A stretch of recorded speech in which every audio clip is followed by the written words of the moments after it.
সামনেই আসছে রথযাত্রা, আর রথযাত্রা স্পেশাল আমার আজকের রেসিপি মিষ্টি গজা, মুরালি বা কাঠি গজা। এক এক জনে এক এক নামে ডেকে থাকেন। বানানো কিন্তু ভীষণ সহজ, খুব সহজেই বানিয়ে নিতে পারবেন। নমস্কার বন্ধুরা, রুমার হেসেলে সবাইকে স্বাগত। রেসিপিটা কেমন লাগলো অবশ্যই জানাবেন। কাঠি গজা বা মুরালি বানানোর জন্য 1 কাপ ময়দা আমি নিয়ে নিলাম, আর আমি মেজারিং কাপ মেপে 1 কাপ ময়দা নিলাম। আপনারা যে কোনো কাপ বা বাটি মেপে নিতে পারেন। এবারে ময়দার মধ্যে দিয়ে দিচ্ছি 1/2 টিস্পুন কালো জিরে, নুন দিয়ে দিচ্ছি স্বাদ মতন, আর দেব বেকিং সোডা 1/4 টিস্পুন। আগে শুকনো উপকরণগুলো খুব ভালো করে মিশিয়ে নেব। ময়ামের জন্য ঘি দিয়ে দিচ্ছি 2 টেবিল স্পুন। আপনারা কিন্তু ঘিয়ের বদলে সাদা তেলও ব্যবহার করতে পারেন, তবে ঘি দিয়ে ময়াম দিলে অনেক দিন পর্যন্ত স্টোর করে রাখতে পারবেন, কোনো গন্ধ হবে না, আর স্বাদও ভীষণ ভালো হয়। ঘি ময়দার সাথে খুব ভালো করে মিশিয়ে নেব। যত ভালো করে ঘষে ঘষে ময়াম দেওয়া হবে মুরালি বা কাঠি গজা তত ভালো হবে। আর দেখুন ময়দা হাতের মুঠোর মধ্যে চলে আসছে, আর একটু চাপ দিলেই বালির মতন ঝুরঝুর হয়ে পড়ছে, তার মানে ময়াম একদম পারফেক্ট আছে। এরপর আমি অল্প অল্প করে জল দিয়ে ময়দাটাকে মেখে নেব। একেবারে অনেকটা জল ঢেলে দেবেন না, অল্প অল্প করে জল দিয়ে ময়দাটাকে মেখে নেব। আর ময়দা মাখাটা খুব বেশি শক্তও হবে না, আবার খুব বেশি নরমও হবে না। লুচি পরোটার জন্য আমরা যেরকম ময়দা মাখি তার থেকে একটু শক্ত করেই মেখে নিতে হবে। ময়দা ভালো করে মেখে নেবার পর একটা ভিজে কাপড় ঢাকা দিয়ে 15 মিনিট রেখে দেব। 15-20 মিনিট পর আবারও একবার ময়দাটাকে খুব ভালো করে ঠেসে নেব। ময়দাটা ভালো করে ঠেসে নেবার পর এবার ময়দার থেকে আমি লেচি কেটে নেব। আমি ছোট ছোট সাইজেরই লেচি কেটে নিচ্ছি।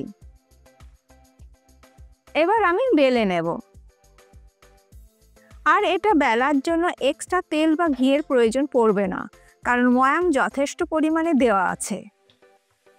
তারপরেও যদি আপনাদের প্রয়োজন লাগে তাহলে সামান্য একটু তেল বা ঘি লাগিয়ে নিতে পারেন। আর রুটির থেকে একটু মোটা করে এটাকে বেলে নিতে হবে। দেখুন আমি এই রকম মোটা রেখেছি। এবার একটা পিৎজা কাটারের সাহায্যে আমি কেটে নিচ্ছি। আপনাদের কাছে পিৎজা কাটার না থাকলে ছুরি দিয়েও কিন্তু কেটে নিতে পারেন। প্রথমে রুটিটার মাঝখান থেকে কেটে নিলাম, তারপরে দুটো সাইড সমান করার জন্য কেটে নিলাম। এরপর লম্বা লম্বা করে কেটে নেব। খুব বেশি মোটাও না, আবার খুব বেশি পাতলাও না। আর ঠিক এই একইভাবে বাকিগুলো আমি বেলে কেটে নেব। আর দেখুন আমি এই রকম মোটা রেখেছি। আমি যে পরিমাণে ময়দা নিয়েছিলাম তার সমস্তটাই আমার বেলে কেটে নেওয়া হয়ে গেছে। এরপর আমি এগুলোকে ভেজে নেব। কাঠি গজাগুলো ভাজার জন্য ফ্রাইং প্যানের মধ্যে দিয়ে দিচ্ছি বেশ পরিমাণ মতন সাদা তেল। মিডিয়াম ফ্লেমে তেলটাকে ভালো করে গরম করে নিতে হবে। তেল গরম হয়ে গেলে গ্যাসের ফ্লেমটাকে লো টু মিডিয়ামে করে দিয়ে একটা একটা করে কাঠি গজা বা মুরালি আমি তেলের মধ্যে ছেড়ে দিচ্ছি। লো টু মিডিয়াম ফ্লেমে এইগুলোকে ভালো করে ভেজে নিতে হবে। হাই ফ্লেমে কিন্তু একদমই ভাজবেন না, তাহলে ভেতর থেকে কিন্তু কাঁচা থেকে যাবে। গ্যাসের ফ্লেমটাকে লোতে রেখে বা লো টু মিডিয়ামে রেখে কিন্তু এগুলোকে ভেজে নিতে হবে একটু সময় নিয়ে। গ্যাসের ফ্লেমটাকে লো টু মিডিয়ামে রেখে মিনিট 5-6 সময় ধরে কাঠি গজা বা মুরালিগুলোকে আমি ভেজে নিলাম। আমাদের প্রথম ব্যাচের কাঠি গজা বা মুরালি ভেজে নেওয়া হয়ে গেছে। তেল ঝরিয়ে আমি তুলে নিচ্ছি। আর এই একইভাবে বাকি কাঠি গজা বা মুরালিগুলো আমি ভেজে নেব, তারপর ঠান্ডা করে নেব। আর এই নোনতা গজাগুলোকেও কিন্তু চা কফির সাথে খেতে ভালো লাগে। সমস্ত কাঠি গজা বা মুরালি ভেজে ঠান্ডা করে নেবার পর এবার আমি একটা চিনির রস বা শিরা তৈরি করে নেব। তার জন্য কড়াইতে আমি দিয়ে দিচ্ছি 1 কাপ চিনি, আর দেব ওই কাপেরই 1/4 কাপ জল। গ্যাসের ফ্লেমটাকে মিডিয়াম টু হাইতে করে দিয়ে চিনিটাকে মেল্ট করে নেব।